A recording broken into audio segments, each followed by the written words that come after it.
সেই ক্ষেত্রে যদি আপনি সঠিকভাবে কমিউনিকেশন করতে না পারেন বা কমিউনিকেশনাল স্কিল গুলো যদি আপনার মধ্যে না থাকে, তাহলে আপনি আপনি একটা টিমকে ম্যানেজ করতে পারবেন না, আপনি নিজেকে ম্যানেজ করতে পারবেন না, কিংবা আপনি যাদেরকে নিয়ে কাজ করতে আগ্রহী তারা আপনার কথা না শোনার কারণে আপনি সেখান থেকে সঠিক আউটপুট পাবেন না।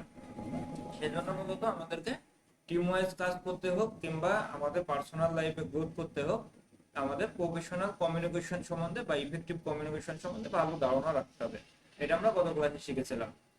আমরা যখন কমিউনিকেশন করি তখন আমাদের সবচেয়ে বেশি যে প্রয়োজনটা হয় যে অ্যাপ্লিকেশনটা, সেটা হচ্ছে ইমেইল কমিউনিকেশন বা ইমেইল সিস্টেম। আমরা ইমেইলের মাধ্যমে একটা অফিসে যখন চাকরি করি তখন আরেকজনের কাছে মেইল পাঠাই। আবার আমরা যখন পার্সোনাল লাইফে কোথাও সিভি প্রদান করতে চাই বা কোথাও কোনো ডকুমেন্ট প্রদান করতে চাই, তখন ইমেইলের মাধ্যমে মূলত এই ডকুমেন্টগুলো পাঠিয়ে থাকি বা তাদের সাথে কমিউনিকেশনগুলো করে থাকি। তো যখন আমরা প্রফেশনাল ইমেল পাঠাতে পারবো তখন আমাদের এই ইমেল পাঠানোর মাধ্যমে একটা সঠিক আউটপুট পাওয়া যাবে। আর যদি আপনি সঠিকভাবে ইমেলটা পাঠাইতে না পারেন, তাহলে দেখা যাবে যে আপনি এই যে পাঠাতে পারলেন না বা এই যে একটা ইমেল পাঠাইছেন এর মধ্যে বিভিন্ন রকম ভুল করে পাঠাইছেন। তো এই ভুলগুলোর কারণে মূলত আপনি সঠিক আউটপুটটা পাবেন না, অথবা আপনি আপনার কাঙ্ক্ষিত যে উত্তর এই উত্তরটাই পাবেন না। তো আমরা এখানে দেখি যে আমরা যখন কোথাও মেইল করি সেই ক্ষেত্রে মেইল গুলা কি কি ভাবে পাঠাইতে হয় বা কোন কোন ভুলগুলো আমাদের এড়িয়ে চলতে হবে। এই ক্ষেত্রে আমাদের সবচেয়ে বড় যে সমস্যাটা হচ্ছে সেটা, আমরা সাবজেক্ট লাইন কিভাবে লিখতে হয় বা সাবজেক্টে কি লিখতে হয় এগুলো অনেকেই বুঝে না। যখন আপনি একটা মেইল লিখবেন অবশ্যই নির্দিষ্ট কোনো কারণে কাউকে মেইলটা লিখতেছেন। আপনি চাকরির অ্যাপ্লিকেশন করতে পারেন, আপনি কোনো একটা ডকুমেন্ট কাউকে পাঠাতে পারেন, আপনি কারো থেকে কোনো হেল্প চাইতে পারেন, আপনি চ্যারিটির জন্য কাউকে মেইল করতে পারেন। তো আপনি যেই পারপোজে মেইলটা করেন না কেন, অবশ্যই ওই পারপোজটা সাবজেক্ট লাইনে লিখে দিতে হবে। যেমন আপনি যদি কোনো একটা এইচআর অফিসারের কাছে মেইলটা করেন চাকরির জন্য, তাহলে আপনি কি করতেছেন, ওই এইচআর অফিসারকে আপনি একটা অ্যাপ্লিকেশন দিচ্ছেন যে আমার এই এই আছে, আমি এই অবস্থায় আছি বা আমার এই স্কিল গুলো আছে, আমি আপনার কাছে আবেদনটা পাঠাচ্ছি। এই আবেদনের পরিপ্রেক্ষিতে আমাকে যদি চাকরির জন্য ডাকার সুযোগ হয় তাহলে আপনি আমাকে ডাকেন। এর জন্য তো মেইলটা করতেছেন যখন চাকরির আবেদন করতেছেন। তো এই যে মেইলটা করলেন, এই জন্য সাবজেক্ট লাইনে অবশ্যই আপনাকে উল্লেখ করে দিতে হবে যে অ্যাপ্লিকেশন ফর অ্যাপ্লাইং জব বা এরকম একটা লিখে দিতে হবে। তাহলে কি হবে, ওই ব্যক্তি যখন মেইল বক্সে ঢুকবে তখন দেখতে পাবে যে একজন ব্যক্তি চাকরির জন্য আবেদন পাঠিয়েছে। তখন সে মেইলটা দেখবে। আর যদি এরকম হয় যে আপনি কোনো সাবজেক্ট ছাড়াই কাউকে মেইল পাঠিয়ে দিয়েছেন বা এইচআর অফিসারের কাছে মেইল পাঠিয়ে দিয়েছেন, তো ম্যাক্সিমাম সময় এই সাবজেক্ট ছাড়া মেইলগুলা স্প্যাম বক্সে চলে যায়। যার ফলে এই মেইলগুলো আর কেউ দেখার সুযোগ হয় না, কারোরই দেখার সুযোগ হয় না বা কেউ দেখেও না। কারণ স্প্যাম বক্সে সেই মেইলগুলোই মূলত যায় যেগুলো প্রমোশনাল মেইল থাকে, তারপরে যেগুলোতে সাবজেক্ট লাইন সঠিকভাবে ব্যবহার করা হয় না। তো আপনি যদি মেইলটাই সঠিকভাবে করতে না জানেন তাহলে আপনি সেই কোম্পানিকে কি আউটপুট দেখাবেন? মানে আপনি যে যোগ্য একটা কোম্পানিতে চাকরি করার মতন, আপনি যদি এই যুগে এসেও মেইল করতে না জানেন, তাহলে আপনি যোগ্যতার প্রমাণ কিভাবে দেখাবেন? এর বাইরে তো আর যোগ্যতার প্রমাণ দেখানোর উপায় নাই। মনে করেন যে আমি আপনাকে বললাম যে আমি এখানে চাকরির জন্য যোগ্য। এখন আপনি আমাকে ফোন দিয়েছেন, ফোন দিয়ে বললেন যে তুমি কি কি জানো। আমি বললাম যে আমি কি কি জানি, এটা কি আপনাকে এখন মুখ ফোনে করে বলতে হবে বা আমি কি আপনাকে এটা বলতে বাধ্য?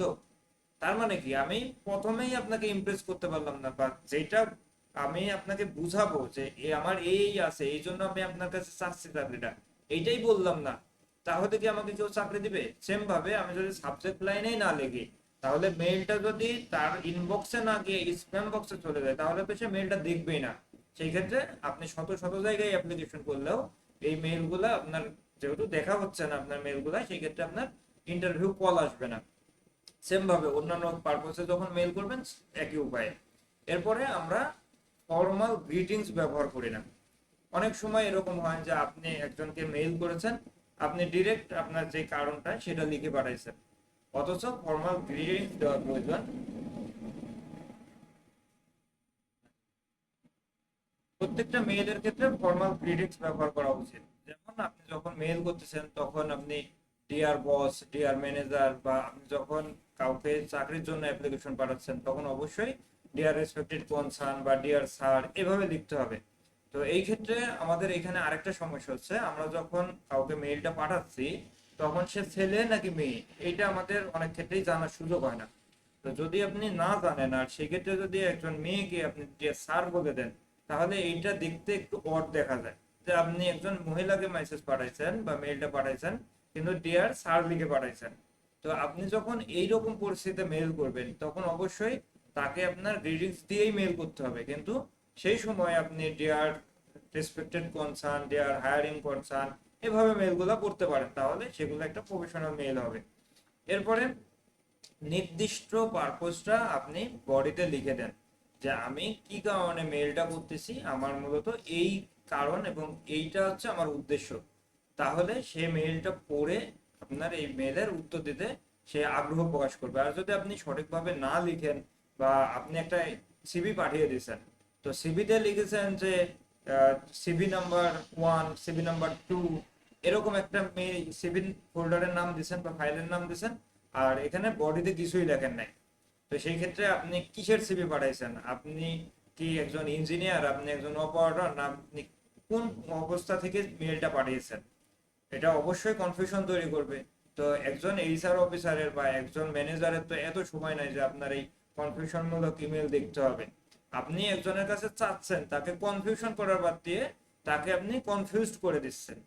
হ্যাঁ, একজন মানুষকে আপনার ইমপ্রেস করার প্রয়োজন, সে জায়গায় তাকে আপনি যদি কনফিউশনে ফেলে দেন তাহলে আপনার এই মেল দেখার তো তার কোনো প্রয়োজন নেই, কারণ তার আরো অনেক কাজ আছে।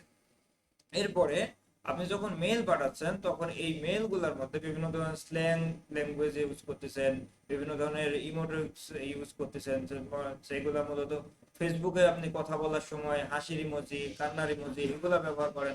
এগুলা যদি আপনি ইমেলেও ব্যবহার করেন তাহলে মূলত এইগুলা আপনার যে একটা প্রফেশনালিজম, এই প্রফেশনালিজমকে ব্রেক করবে। সেই ক্ষেত্রে কোনো ধরনের ইমোজি বা কোনো ধরনের মিক্সিং ল্যাঙ্গুয়েজ এগুলো আপনি মেইলে ব্যবহার করতে পারবেন না। মেইল করতে হলে অবশ্যই আপনাকে প্রফেশনালিজম ধরে রাখতে হবে। এরপরে আমাদের আরেকটা বড় ভুল হয় যেটা, সেটা হলে আমরা যখন কাউকে মেইল করি তখন আমরা প্রুফ রিডিং করি না। আপনারা অনেকেই জানেন যে যখন কোনো বই লিখতে হয় তখন একটা বই লেখার পরে সেটা একজন ভালো রিডারকে দিয়ে প্রুফ রিডিং করে নিতে হয়। সেম ভাবে আমরা যখন একটা মেইল করি তখন আমাদের মেইল গুলা পাঠানোর আগে প্রুফ রিড করতে হয় যে আমি যেটা লিখেছি সেটা আসলেই সঠিক হয়েছে কিনা। আপনি যখন লিখতেছেন তখন এটা ভুল থাকতে পারে, আপনার স্পেস বেশি থাকতে পারে, যেখানে কমা বসানোর কথা সেখানে ফুল স্টপ দিয়ে ফেলতে পারেন। তো আপনি লিখেছেন মানে পাঠিয়ে দিচ্ছেন, বিষয়গুলো এরকম হওয়া উচিত হবে না। আপনি যখন মেইলটা পাঠাচ্ছেন তার আগে অবশ্যই প্রুফ রিড করে তারপরে মেইলটা পাঠাবেন। এরপরে যখন আপনি কোনো ডকুমেন্ট অ্যাটাচ করতেছেন তখন অবশ্যই সেই ক্ষেত্রে আপনাকে লিখে দিতে হবে যে অ্যাটাচ ডকুমেন্ট এই পারপোজে আপনি পাঠাইছেন, কারণ আপনি কিসের এই ডকুমেন্টটা পাঠালেন, এই ডকুমেন্টের কারণটা কি সেটা তো অবশ্যই আপনাকে আগে লিখে দিতে হবে। অনেকেই আছে এই ধরনের ডকুমেন্ট পাঠিয়ে দেয়, এই ডকুমেন্টের মধ্যে স্প্যাম অনেক কিছু থাকে, তারপরে ভাইরাস থাকে। তো যার কারণে এই ধরনের ডকুমেন্ট গুলা এখন বর্তমানে যে সমস্যাটা হয় জিমেলের মাধ্যমে বা ইমেল যখন করা হয় তখন যদি ওই ফাইলের নাম সঠিকভাবে না লেখা থাকে, যেমন ফোল্ডার 1, ফোল্ডার 2 বা ভার্সন 1 এরকম যদি আপনি নাম দেন তাহলে এই মেইলগুলা স্প্যাম ফোল্ডারে চলে যায়। তো সেই ক্ষেত্রে আপনি যখন একটা ডকুমেন্ট পাঠাচ্ছেন ডকুমেন্টের নাম অবশ্যই দিতে হবে, যেমন সিভি অমুক সিভি, তারপরে নাম দিয়ে বুঝাইতে পারেন যে অমুকের সিভি, এরকম ভাবে লিখতে হবে। লেখার পরে ওইখানে আবার আপনাকে লিখে দিতে হবে যে এই ডকুমেন্টটা এই পারপোজে পাঠানো হয়েছে, তখন তিনি দেখতে আগ্রহ প্রকাশ করবে। অন্যথায় আপনার এই ডকুমেন্টের মধ্যে কি আছে, আপনি তো একটা অন্য কিছু পাঠিয়ে দিতে পারেন, ভাইরাসও পাঠিয়ে দিতে পারেন। সেই কারণে অবশ্যই আপনাকে উল্লেখ করে দিতে হবে যে আপনি কি পাঠাচ্ছেন। এরপরে লাস্টে আপনাকে এন্ডিং করতে হবে যে আপনি অমুক, তারপরে আপনার মোবাইল নাম্বার অমুক, আপনি অমুক জায়গা থেকে পাঠিয়েছেন। তাহলে এই মেইলটা সম্পূর্ণ মেইল হবে। আমরা যদি একটা দেখি, উদাহরণ দেখি,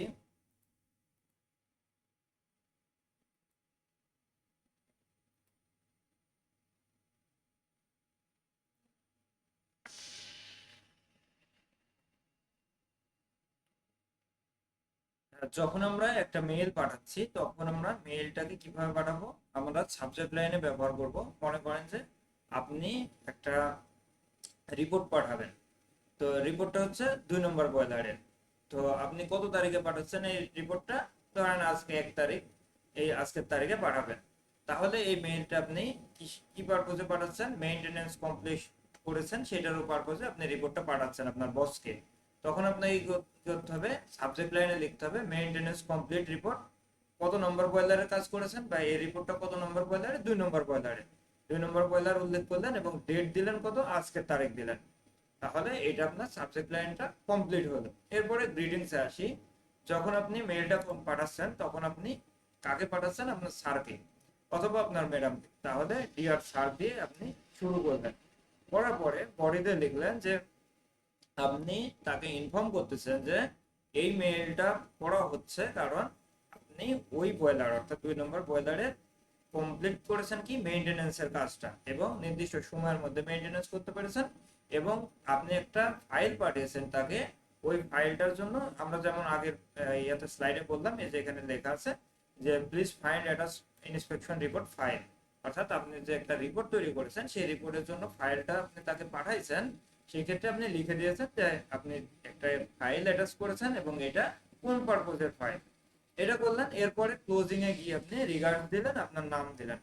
তাহলে এইভাবে যখন আপনি কমপ্লিট একটা ইমেল পাঠাবেন কাউকে, সেটা আপনার বস হতে পারে, আপনি যাকে আপনার চাকরির জন্য আবেদন করতেছেন সে হতে পারে, কিংবা আপনার পরিচিত কেউ হতে পারে, আপনি বিজনেস পারপোসে কারোর কাছে আপনি মেল পাঠাইতে পারেন, বিল পাঠাইতে পারেন, কোটেশন পাঠাইতে পারেন। তো যখন এগুলা পাঠাবেন তখন সেম ভাবে আপনাকে পাঠাইতে হবে। তাহলে কি হবে, এই মেইলটা যেহেতু প্রফেশনাল মেইল হচ্ছে, সেই ক্ষেত্রে আপনার মেইলের উত্তর পাওয়ার সম্ভাবনা বৃদ্ধি পাবে। আর যদি আপনি কোনো ধরনের সাবজেক্ট লাইন ছাড়া, কোনো ধরনের বডি ছাড়া, কোনো ধরনের গ্রিডিং ছাড়া আপনি মেইলটা পাঠিয়ে দেন শুধুমাত্র একটা ডকুমেন্ট অ্যাড করে, তাহলে এই মেইলটা স্প্যাম ফোল্ডারে চলে যাবে, যার কারণে আপনি এই মেইলের উত্তর আর পাবেন না। যতই আশা করেন এই মেইলের উত্তর আপনার কাছে আর ফিরে আসবে না। এখন আসি, আমরা দেখলাম যে আমরা যখন মেইল করব তখন কিভাবে কি করতে হবে। এই মেইল করা বা আমরা যে হোয়াটসঅ্যাপ কমিউনিকেশন দেখেছিলাম, হোয়াটসঅ্যাপ কমিউনিকেশনের বাইরে আমাদের বেশ কিছু সিস্টেমে কমিউনিকেশন করতে হয়। যেমন আমাদেরকে এসওপি তৈরি করতে হয়, মেইনটেনেন্স চেকলিস্ট তৈরি করতে হয়, সেফটি ইনস্ট্রাকশন তৈরি করতে হয়, এবং হ্যান্ড ওভার কি করতে হয়, রিপোর্ট তৈরি করতে হয় বিভিন্ন রকমের। তো এসওপি কি, এসওপি হচ্ছে standard operating procedure. Standard operating procedure কি, আমরা যখন একটা বয়লার, চিলার, কম্প্রেসর বা জেনারেটর যেটা পরিচালনা করি না কেন, সেই মেশিনটা যখন পরিচালনা করব তখন ওই মেশিনটা কিভাবে পরিচালিত হবে, আপনি কিভাবে রানিং করবেন সেটাকে, এই যে পদ্ধতিগুলো এগুলো মূলত এসওপির মধ্যে লেখা থাকে। এই এসওপি তৈরি বা অন্যান্য সকল কিছুই আমরা এই কোর্সের মধ্যে শিখবো। সেক্ষেত্রে এখানে একেবারে ডিটেলস আলোচনা করতেছি না, শুধুমাত্র এইটা জানেন আপনারা যে একটা মেশিন যখন আমরা পরিচালনা করব সেই মেশিনটা কিভাবে পরিচালিত হবে, কিভাবে রান করব, ইমার্জেন্সি সময়ে কি করতে হবে, সেই বিষয়গুলো মূলত এসওপি এর মধ্যে উল্লেখ করা থাকে। তো যেহেতু একটা এসওপি দেখে একজন ব্যক্তির একটা মেশিনকে পরিচালনা করতে পারতেছে, তার মানে এই এসওপি এর মধ্যে যেই তথ্যগুলো আছে সেই তথ্যগুলা তার সাথে কমিউনিকেট করতেছে। একটা কাগজ এই ব্যক্তির সাথে কমিউনিকেট করতেছে, এর মাধ্যমে সে মেশিনটা পরিচালনা করতে পারতেছে। তার মানে এখানেও তার কমিউনিকেশনটা হচ্ছে। যেমন আমরা একটা পিএলসি কে যদি একটা কম্পিউটারের সাথে একটা কেবলের মাধ্যমে লাগিয়ে দিই, তাহলে কি হবে, পিএলসিটা যখন কম্পিউটারের সাথে কমিউনিকেট করতে পারবে, ডাটা আদান প্রদান করতে পারবে, তখন এই পিএলসির মধ্যে কি তথ্য আছে বা কোন ধরনের আচরণ করতেছে বা আমাদের মেশিন গুলা কেমন ভাবে চলতেছে সেগুলো আমরা কম্পিউটারের স্ক্রিনের সাথে দেখতে পারবো। তাহলে এইখানেও একটা কমিউনিকেশন যেমন হচ্ছে, সেম ভাবে আমাদের এসওপি হোক বা ডকুমেন্ট হোক, রিপোর্ট হোক, সেগুলোও যেহেতু আমরা পড়ার মাধ্যমে সেখান থেকে তথ্যগুলো বুঝতে পারতেছি, অর্থাৎ এখানে একজন ব্যক্তি কিছু লিখে রেখেছে, তার কথাটাই আমি এই কাগজের মাধ্যমে দেখতে পারতেছি, সেই ক্ষেত্রে এইটাও একটা কমিউনিকেশনের মাধ্যম। এর মতোই আর কি সেফটি ইনস্ট্রাকশন, তারপরে রিপোর্ট, তারপর মেইনটেনেন্স চেক লিস্ট, এগুলোও আমাদের কমিউনিকেশনের মাধ্যম। সেই ক্ষেত্রে এই প্রত্যেকটা কমিউনিকেশন আমাদের সঠিকভাবে শিখতে হবে, যে কোনটা কিভাবে করা হয়, কোনটা কিভাবে তৈরি করা হয়। আমরা ইসবের ক্লাসে, মেইনটেনেন্স চেকলিস্টের ক্লাসে এই বিষয়গুলো শিখবো যে কিভাবে এগুলো মূলত তৈরি করতে হয়।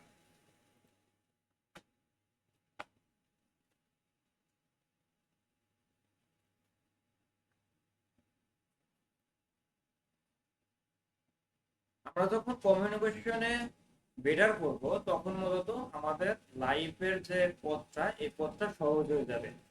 আপনি অনেক স্কিলড পারসন হতে পারেন, কিন্তু যদি আপনার কমিউনিকেশন স্কিল অনেক খারাপ থাকে, তাহলে আপনি গ্রোথ করতে পারবেন না। আর যদি আপনার কমিউনিকেশন স্কিলটা ভালো থাকে, তাহলে আপনি সহজেই আপনার কমিউনিটিতে, আপনার টিমে একটা ভালো অবস্থায় পৌঁছাতে পারবেন। এবং আপনি যেহেতু লিডারশিপ স্কিল প্লে করতে পারবেন বা লিডারশিপ রোল প্লে করতে পারবেন, সেই ক্ষেত্রে আপনার গ্রোথটা তত দ্রুত হবে। আর যদি আপনি এই যে কমিউনিকেশন স্কিল এটাতে ভালো না করতে পারেন, তাহলে আপনি ধরেন আপনি অফিসে গেছেন, যাওয়ার পরে সবাই আনন্দ করতেছে, সবাই ফুর্তি করতেছে, বা সবাই একটা জিনিস নিয়ে ব্যস্ত, আপনি চুপচাপ এক জায়গায় বসে আছেন, আমার কথা বলতে ভালো লাগে না, আমি ইন্ট্রোভার্ট টাইপের একজন পার্সন, আমি এত কিছুর মধ্যে নাই, তাহলে কি হবে? তাদের সাথে তাল মিলিয়ে আপনি চলতে পারবেন না, তাদের সাথে সঠিকভাবে কমিউনিকেট বিল্ড আপ করতে না পারার কারণে তারা একভাবে চলতে থাকবে, আপনি আলাদা হতে থাকবেন, এবং আলাদা হতে হতে আপনি একসময় পিছিয়ে পড়বেন। সেই কারণে ইউটিউব, গুগল বা অন্যান্য মাধ্যমে অনেক ভালো ভালো ভিডিও আছে, ওখানে শেখার মতন অনেক ভালো ভালো উপায় আছে। সেই জায়গাগুলো থেকে আপনাদের আরো ভালোভাবে কমিউনিকেশন স্কিলটা শিখতে হবে। যেহেতু এই 1 ঘন্টা বা 1.5 ঘন্টার ক্লাসে আপনাদের সম্পূর্ণ বিষয়টা একসাথে শেখানো সম্ভব না, আমি শুধুমাত্র আপনাদেরকে অবস্থাটা বুঝিয়ে দিচ্ছি বা সিস্টেমটা দেখিয়ে দিচ্ছি, যে যদি আপনি কমিউনিকেশন স্কিলে ভালো না হন, তাহলে আপনাদের কি কি ক্ষতি হতে পারে, এবং আপনি যদি ভালো করতে পারেন তাহলে কত দ্রুত আপনার ক্যারিয়ারে গ্রোথ করতে পারেন। সেজন্য সবার প্রতি অনুরোধ থাকবে যে আপনারা যে কোনো মাধ্যম হোক, গুগল হোক, ইউটিউব হোক বা অন্যান্য মাধ্যম হোক, আপনাদের কমিউনিকেশন স্কিলটা আরো ভালো করেন। তাহলে আপনারা ফ্রেশার হিসেবে থাকেন, স্কিলড ইঞ্জিনিয়ার হন, অপারেটর হন, ম্যানেজার হন, যে কোনো অবস্থা থেকে খুব দ্রুত গ্রোথ করতে পারবেন। এই ছিল মূলত গতকালকের ক্লাস।